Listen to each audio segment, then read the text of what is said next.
ఓం శ్రీ సాయినాథాయ నమః. అందరికీ నమస్కారం. ఈరోజు ఈ వీడియో చూస్తున్న ప్రతి ఒక్కరి మీద బాబాగారి బ్లెస్సింగ్స్ ఉండాలని, అలాగే మీకు ఎటువంటి సమస్యలు ఉన్నా సరే బాబాగారు వాటికి ఒక చక్కటి పరిష్కార మార్గం చూపించాలని మనస్ఫూర్తిగా కోరుకుంటూ ఈరోజుటి వీడియోని స్టార్ట్ చేస్తున్నాను. బాబాగారి ఈరోజుటి సందేశం. బాబాగారు ఇలా అంటున్నారు: తల్లి, ఈ ఉగాదికి 1 కాదు 2 కాదు 5 శుభవార్తలు తీసుకొనొచ్చానమ్మా. వినగానే ఎగిరి గంతు వేస్తావు అమ్మా. తప్పకుండా వినమ్మా అంటున్నారు బాబాగారు. ఇంతకీ మన కోసం బాబాగారు ఈ ఉగాదికి తీసుకుని వచ్చిన ఆ 5 శుభవార్తలు తెలుసుకునే ముందు ఈ వీడియోకి ఒక చిన్న లైక్ చేయండి, షేర్ చేయండి. అలాగే ఓం సాయిరామ్ అని కామెంట్ రాసి మీ భక్తిని బాబాగారికి తెలియజేయండి. అలాగే మీకు ఎటువంటి సమస్యలున్నా సరే కామెంట్ రూపంలో తెలియజేయండి. బాబాగారు ఇలా అంటున్నారు: తల్లి, నువ్వు ఈ వీడియోని చూస్తున్నావంటే అది యాదృచ్ఛికం కాదు. నీ హృదయంలో చాలా రోజులుగా ఒక బాధ ఉంది. ఎప్పుడు నా జీవితం మారుతుంది, ఎప్పుడు నా ఇంట్లో ఆనందం వస్తుంది అని నువ్వు ఎన్ని రాత్రులు కన్నీళ్లు పెట్టుకున్నావో నాకు తెలుసు. కానీ తల్లి, ఈ ఉగాది నీ జీవితంలో సాధారణ ఉగాది కాదు. ఈసారి నేను నీ కోసం 1 కాదు 2 కాదు 5 శుభవార్తలు తీసుకుని వచ్చాను. ఈ 5 శుభవార్తలు వినగానే నీ హృదయం ఆనందంతో నిండిపోతుంది. అందుకే తల్లి, ఈ వీడియోను చివరి వరకు విను. ఎందుకంటే ఇందులో ఉన్న ఒక శుభవార్త నీ జీవితాన్ని మార్చే అవకాశం ఉంది అంటున్నారు బాబాగారు. ఇంకా బాబాగారు ఇలా అంటున్నారు: తల్లి, మొదటి శుభవార్త. చాలా రోజులుగా నీ ఇంట్లో ఒక సమస్య ఉంది. ఎంత ప్రయత్నం చేసినా పనులు పూర్తి అవ్వడం లేదు. కొన్ని పనులు చివరి నిమిషంలో ఆగిపోతున్నాయి.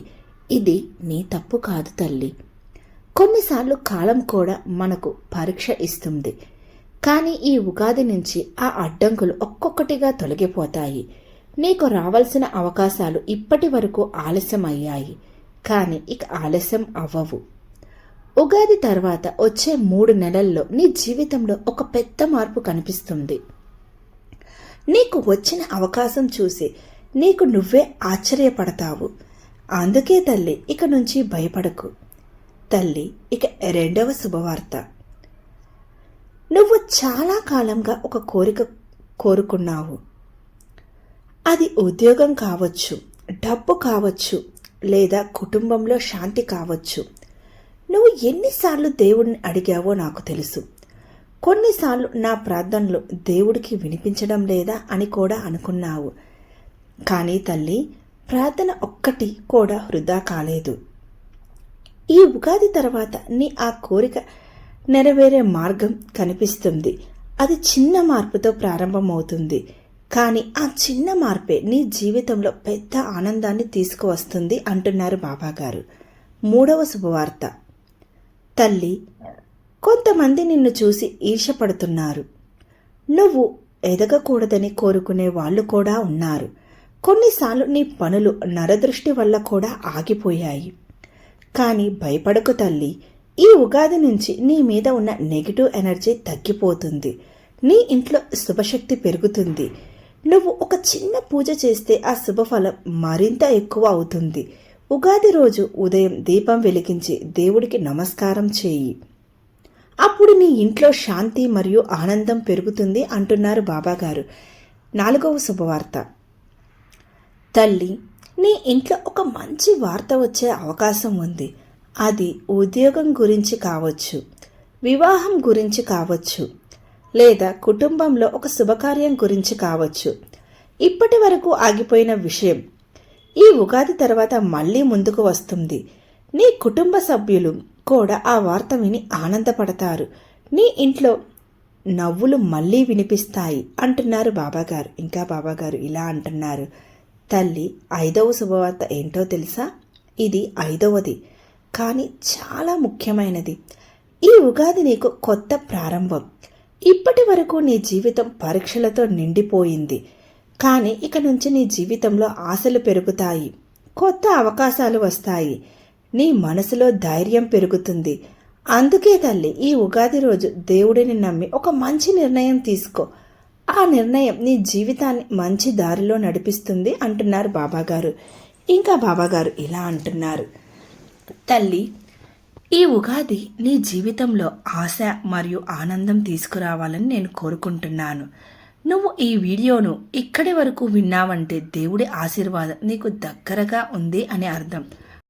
ఇంకా బాబాగారు ఇలా అంటున్నారు, తల్లి, నువ్వు ఇప్పటి వరకు విన్న 5 శుభవార్తలు నీ జీవితంలో ఆశను పెంచడానికి మొదటివి మాత్రమే. కానీ ఇంకా కొన్ని విషయాలు ఉన్నాయి. వాటిని తెలుసుకుంటే నీ హృదయం మరింత ధైర్యంగా మారుతుంది. ఎందుకంటే తల్లి, ఈ ఉగాది నీకు కేవలం ఒక పండుగ కాదు, ఇది కొత్త జీవితం ప్రారంభం. చాలా రోజులుగా నువ్వు ఒక ప్రశ్న అడుగుతున్నావు, ఎందుకు నా జీవితంలో ఇంత కష్టం? ఈ ప్రశ్న అడిగేవారు చాలామంది ఉంటారు. కానీ నిజం ఏమిటంటే, పెద్ద ఆనందం వచ్చే ముందు దేవుడు కొంచెం పరీక్ష పెడతాడు. నీ బాధ వృధా కాలేదు తల్లి. తల్లి, నువ్వు ఎన్ని రోజులు కన్నీళ్లు పెట్టుకున్నావో, ఎన్ని రోజులు దేవుడి ముందు కూర్చొని ప్రార్థించావో అన్నీ దేవుడు చూశాడు. నీ ప్రతి కన్నీటి బొట్టు దేవుడికి ఒక ప్రార్థన లాంటిదే. కానీ మనం ఒక విషయం మర్చిపోతాం. దేవుడు వెంటనే ఇవ్వకపోతే మనకు అనిపిస్తుంది దేవుడు నన్ను మర్చిపోయాడు అని. కానీ నిజం ఏమిటంటే, దేవుడు ఎప్పుడూ మర్చిపోడు. ఆయన సరైన సమయాన్ని మాత్రమే చూస్తాడు. ఈ ఉగాది ఆ సమయం కావచ్చు తల్లి. నీ ఇంట్లో వచ్చే మార్పు ఎలా ఉంటుందో